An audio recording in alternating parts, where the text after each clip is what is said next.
It is a full-scale war, and it's bringing with it serious disruption. And if J.D. Vance and Tulsi Gabbard weren't in the administration, they'd be on that same side. They'd be saying, focus at home.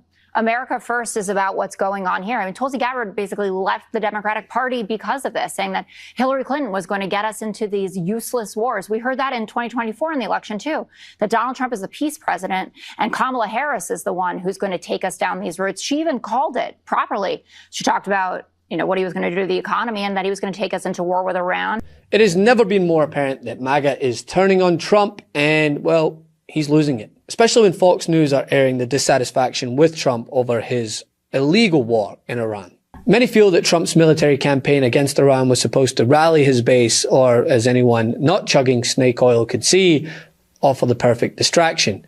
But instead, it has triggered open criticism from within the MAGA movement itself.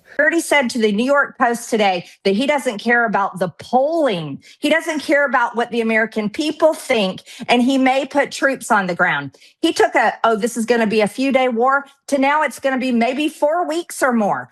I want to say, what is happening to the man that I supported, you supported, the man that denounced what happened in Iraq, the man that said no more foreign wars, no more regime change, promise it on the campaign. Conservative icons who once formed the core of Trump's media ecosystem, including the likes of Fox News, Tucker Carlson, and Megyn Kelly, have publicly questioned and even blasted the president over the Iran strikes, with Carlson himself calling the bombing campaign, quote, absolutely disgusting and evil, before Megyn Kelly expressed deep skepticism about its justification and the human cost. Look, there are massive divisions over what we've done here, and people are going to change their minds over the coming days and weeks, one way or the other. But my own feeling is no one should have to die for a foreign country. I don't think those 4 service members died for the United States. I think they died for Iran or for Israel. I think I understand how this helps Iran perfectly well. I get it. I mean, I hope. Long term, we'll see.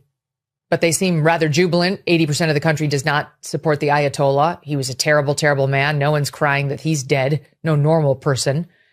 But our government's job is not to look out for Iran or for Israel. It's to look out for us.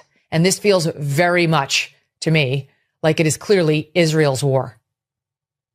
Mark Levin wanted it. It's his war. Ben Shapiro, Lindsey Graham, Miriam Adelson. That's obvious.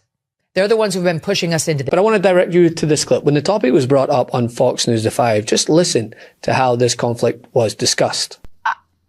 I certainly haven't seen it yet. I mean, making thoughtful comments about how this is a war that we chose to get involved in when one of our strongest allies pushed us in that direction, I don't think is anything but a factual assessment of what's going on here. And if J.D. Vance and Tulsi Gabbard weren't in the administration, they'd be on that same side.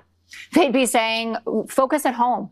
America first is about what's going on here. I mean, Tulsi Gabbard basically left the Democratic Party because of this, saying that Hillary Clinton was going to get us into these useless wars. We heard that in 2024 in the election, too, that Donald Trump is the peace president and Kamala Harris is the one who's going to take us down these routes. She even called it properly. She talked about what he was going to do to the economy and that he was going to take us into war with Iran. If you go back to 2012, Trump is even tweeting about how Obama's poll numbers are so bad, he's going to launch a strike on Libya or Iran. And Stephen Miller also tweeting before the election that because Liz Cheney was Kamala's top advisor, which I don't think is true anyway, Liz wants to invade the whole Middle East. Kamala equals World War III. Trump equals peace. And I know he has the FIFA Peace Prize, and that is a big deal. But I think that committee would not be too happy with what has happened in the last few days. Jesse, the fact that Democrats were not making any of these arguments at the beginning of the Ukraine conflict makes me think that maybe it's all political on their part. And here's the important point here, right? These criticisms, they aren't happening in a vacuum. They reflect a broader mood among segments of not only conservative media, but beyond. The American people are vehemently against this, which shows that the president's leadership on national security is no longer aligned with original MAGA priorities or what they were sold when they got for the second time. Our president will start a war with Iran because he has absolutely no ability to negotiate. We tried, They wanted to do it. They didn't want to do it. Again, they wanted to do it. They said, he will start a war. I'm not going to start a war. I'm going to stop wars. This was our last best chance to strike. We more and more are not wanting to be the policemen of the world. An Iranian regime armed with long-range missiles and nuclear weapons would be an intolerable threat. She would get us into World War III. They're drafting you to go and fight in some country that I've never heard. We may have casualties. That often happens in war. Sadly, there will likely be more. It is a full-scale war, and it's bringing with it serious disruption. No surprise, there is high anxiety all around the world. Energy prices have gone straight up. Iranian drones have hit the U.S. Embassy in Saudi Arabia. The State Department is telling Americans in more than a dozen countries, leave. Luxury hotels in the Gulf states have been hit. Qatar has stopped producing nat gas, and the price has spiked. The cost of insuring oil tankers is going straight up. Voters, they're getting skittish. 59% disapprove. And while some will say, I told you so, I take no pride in saying that, because there are real life costs to Trump's never-ending attempts to distract from how terrible of a job he's doing. And it's getting to the president when, rather than address these concerns, his public response has been to dismiss critics and attack those who dare disagree with him. In interviews, he insisted that, quote, MAGA loves what I'm doing, positioning himself as the voice of conservative America while brushing aside Carlson and Megyn Kelly by name. He framed their questions as irrelevant to the broader base, asserting that the war is about national security and America's safety, because where have we heard that before? But even the worst conservatives people like Matt Walsh and Marjorie Taylor Greene, they are absolutely freaking out and tearing into this administration because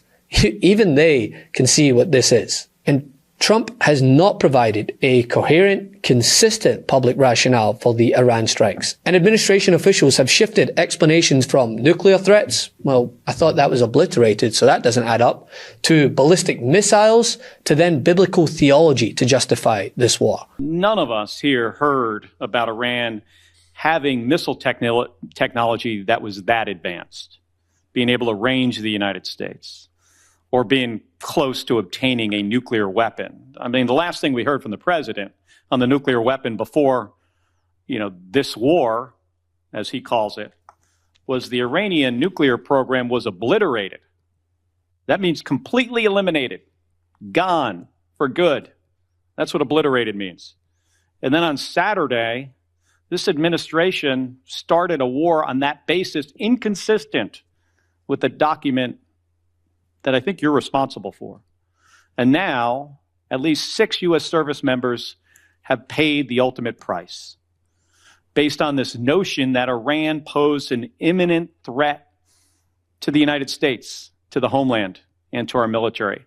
And many more are risking their lives right now to eliminate a threat that 6 weeks ago, when you published that document, you didn't really believe existed. This rift matters, right? Because it's not just a few podcast hosts here. The backlash is reflective of a core strategic frustration within the movement that propelled Trump to power. MAGA's anti-war, non-interventionist strand feels betrayed by yet another Middle East conflict. Commercial air travel right now is severely restricted in the Middle East, and thousands of Americans are stranded. Why wasn't there an evacuation plan, and will you send planes to get people out? Well, because it happened all very quickly. We thought, and I thought maybe more so than most, I could ask Marco, but I thought we were going to have a situation where we were going to be attacked. They were getting ready to attack Israel. They were getting ready to attack others. You're seeing that right now. Some commentators see the war as echoing the very forever war dynamics that Trump once opposed. I mean, CNN just ran this recent montage, which is damning. Dissatisfaction also isn't confined to fringe voices. It's coming from commentators with broad platforms and credibility among Trump's supporters.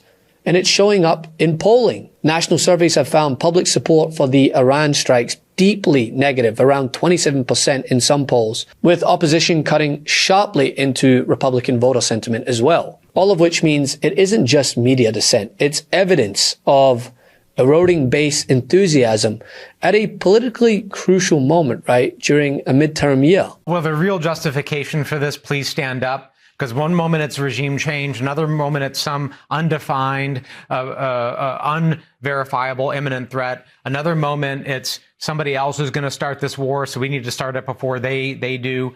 It is changing by the hour and by the person, depending upon who you talk to. And it's madness. It's madness.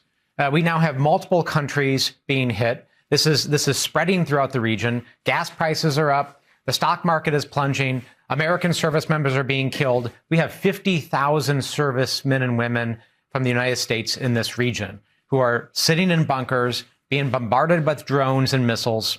We don't know, I don't know, sitting here today, whether or not we have the munitions and the capability to protect them in the weeks and months ahead.